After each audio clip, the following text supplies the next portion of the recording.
আসসালামু আলাইকুম এভরিওয়ান। আজকে আমি আপনাদের সাথে চকলেট ওভারলোডেড কেক বানাবো।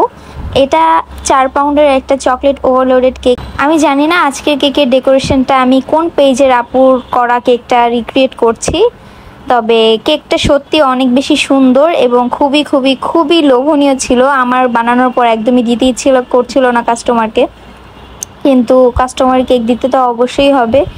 তো চলুন দেখে নেই আমি কোন কেকটার কথা বলছি। অল্প কিছু সময়ের ক্লিপে আমি আপনাদেরকে কেক মেকিংটা দেখিয়েছি।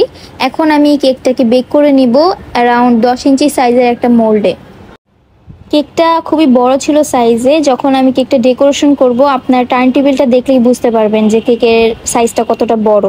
আপু বলেছিল একটু ফ্ল্যাটের মধ্যে দিতে, তবে যেই কেকের ডেকোরেশনটা সেটা ফ্ল্যাট করলে সুন্দর লাগবে না, তাই আমি আপুকে বলে নর্মাল মিডিয়াম সাইজের মধ্যেই করে দিয়েছিলাম।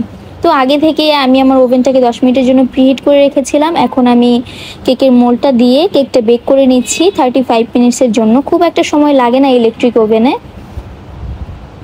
অবশ্যই আপার রড এবং লোয়ার রডটা অন রেখে আপনারা বেকটা করে নেবেন। কেকটা বেক হয়ে যাওয়ার পর আমি সম্পূর্ণরূপে ঠান্ডা করে এরপর আমি কেকটাকে স্লাইস করে নিচ্ছি এবং মোল্ড থেকে ডিমোল্ড করে নিচ্ছি।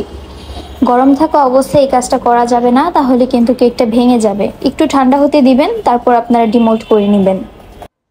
এখন আমি কেকটাকে স্লাইস করে নিচ্ছি, আর দেখতেই পাচ্ছেন কেকটা কতটা সফট। আর এই কেকটা সত্যি অনেক বড় ছিল। আপনারা টার্ন টেবিলটা দেখলেই বুঝতে পারবেন কেকের সাইজটা ঠিক কতটুকু।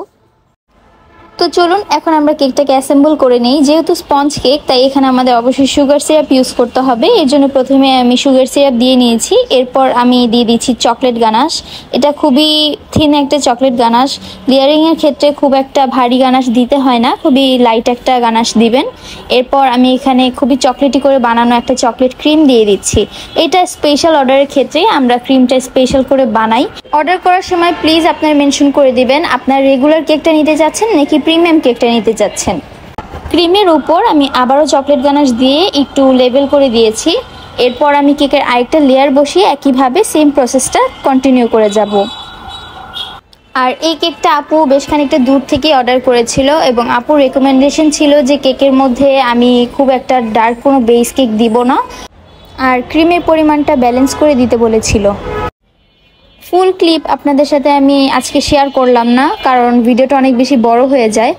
ক্রিম দিয়ে সম্পূর্ণ কেকটা কভার করার পর আমি এখানে চকলেট গানাশ দিয়ে ফুল কেকটাকে কভার করে নিচ্ছি। যেহেতু এটা ওভারলোডেড কেক ছিল, তাই অবশ্যই চকলেট গানাশ দিয়ে পুরোটা কেক কভার করতে হবে।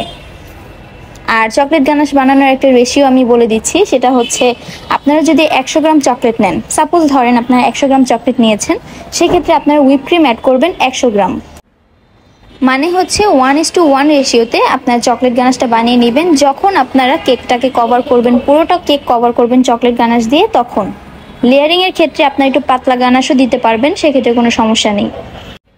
কেকটাকে 10 মিনিটের জন্য ফ্রিজে রেখে আমি এর উপর এখন এক এক করে চকলেট টপারগুলো বসিয়ে দিচ্ছি। এখানে আমি 3টা পিনাটা চকলেট নিয়েছি মিডিয়াম সাইজের, এবং বেশ কয়েকটা ছোট ছোট বার টপার এবং চকলেট টপারও ইউজ করেছি।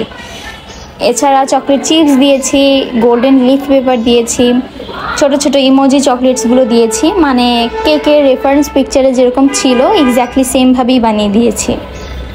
সত্যি কেকটা দেখে খেতে ইচ্ছে করছে না? ওই সময়টার মাঝে আমার যে কত কেকটা খেতে ইচ্ছে করছিল, কিন্তু কাস্টমারের কেক তো আর খাওয়া যায় না, তাই বুকে পাথর রেখে কেকটা আমি কাস্টমারকে দিয়েছিলাম।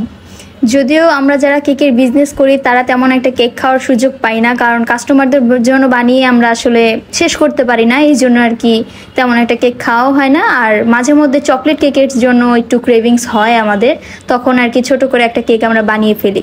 তো যাই হোক, আজকের কেকটা কেমন হয়েছে অবশ্যই আপনারা আমাকে জানাবেন। আর নেক্সট কীরকম ভিডিও আমি বানালে ভালো হবে সেই সাজেশনটাও আপনারা আমাকে দিতে পারেন। আজকের মতো বিদায় নিচ্ছি। সবাই খুব ভালো থাকবেন, আমার জন্য দোয়া করবেন। আল্লাহ হাফেজ।